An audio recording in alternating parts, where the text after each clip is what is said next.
అన్నా start press అదే తీసుకో ప్రెస్ అయితే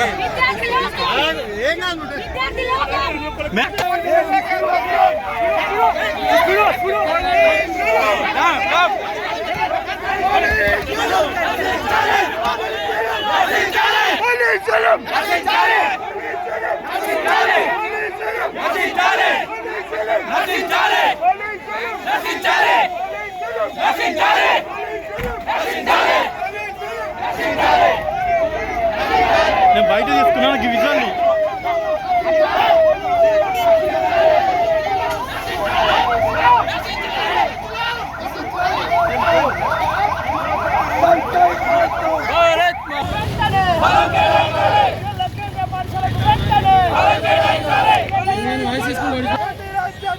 బయట ఇస్తారు బయట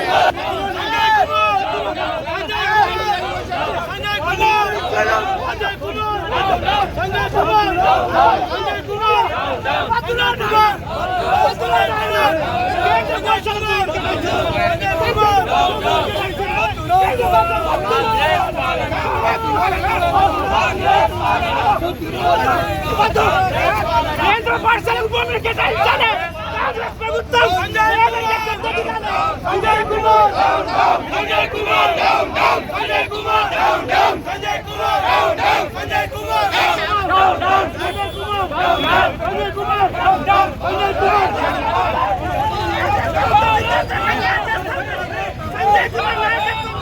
సంజయ్ కుమార్ సంజయ్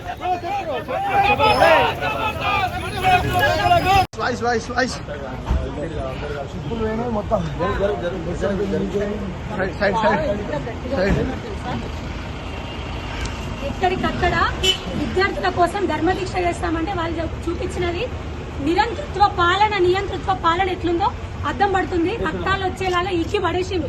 కనీసం మహిళలని కూడా చూడకుండా ఎక్కడికక్కడ కూడా గుంజి పడేస్తే రక్తాలు వచ్చినాయి మాకు, మా కార్యకర్తలందరికీ. ఇదేనా నియంతృత్వ వైఖరి? మేము ఏమడిగినామండి, శాంతియుతంగా మా దీక్ష మేము చేసుకుంటాము, నిరాహార దీక్ష, విద్యార్థుల భవిష్యత్తు కోసం అని అడిగినాం. పర్మిషన్ ఇవ్వకపోగా కనీసం పర్మిషన్ కోసం అడుగుతుంటే మాట్లాడుతుంటే ఎక్కడికక్కడ కార్యకర్తలు గుంజి పడేయడమే కాకుండా మా మీద కూడా చేతులు చేసుకున్నారు. ఇది కనిపిస్తూనే ఇంత దారుణం ఉందండి.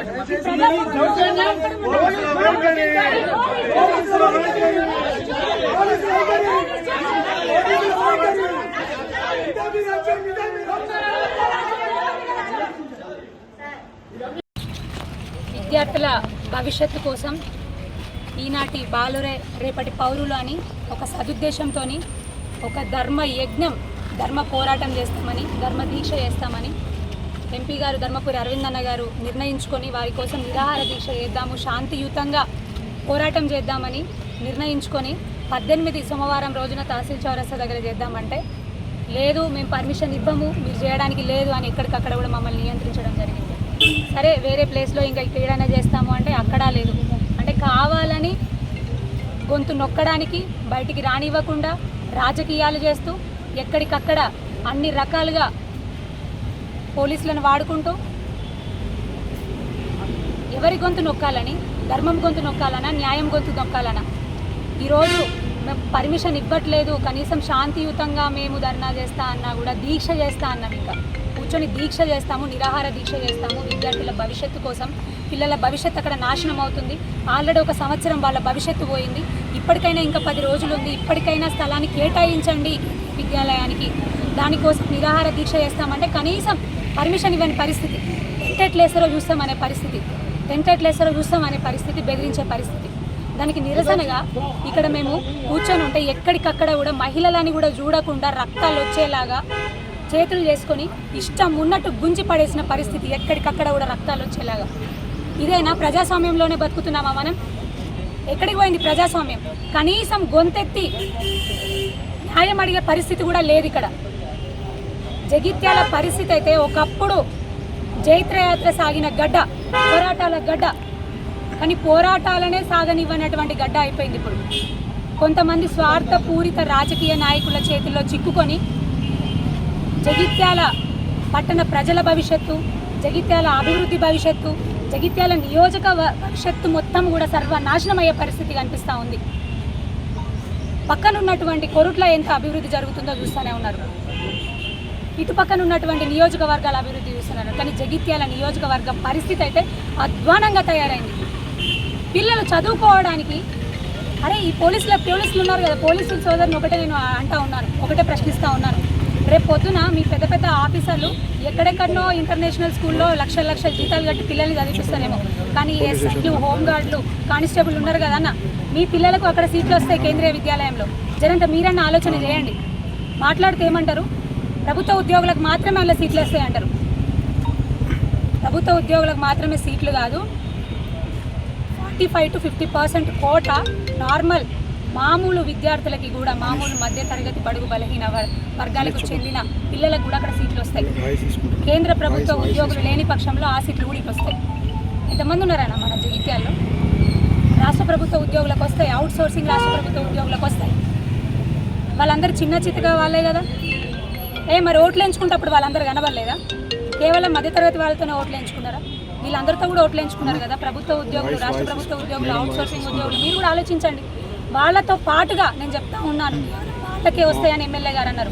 లేదు, 50%, 45 to 50% కోట మామూలు మధ్య తరగతి కుటుంబాలకు చెందినటువంటి పిల్లలు కూడా వస్తుంది. కేంద్ర ప్రభుత్వ ఉద్యోగులు లేని పక్షంలో వీళ్ళకు కూడా ఆ కోట అంతా కూడా వీళ్ళకి వస్తుంది. సిబిఎస్ఈ నాణ్యమైన విద్య ఉచితంగా లభిస్తుంది. పిల్లలు అందులో పోతే నర్సరీ నుంచి +1, +2 అంటే ఇంటర్మీడియట్ అయిన తర్వాతనే బయటికి వస్తారు.